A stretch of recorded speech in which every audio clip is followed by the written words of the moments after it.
আমাদের জীবনের ভিত্তিপ্রস্তর স্থাপন হচ্ছে।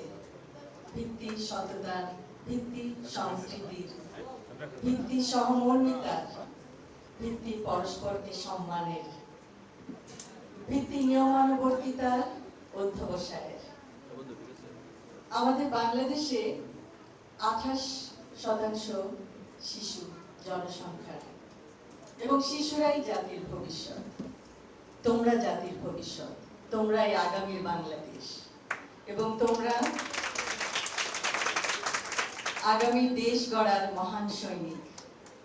ইনশাআল্লাহ তোমরা প্রত্যেকে নিজ নিজ ক্ষেত্রে অনেক লেখাপড়া করে দেশের মুখ উজ্জ্বল করবে, পৃথিবীর বুকে বাংলাদেশকে উজ্জ্বল করবে। সকলকে ধন্যবাদ। আল্লাহ হাফেজ।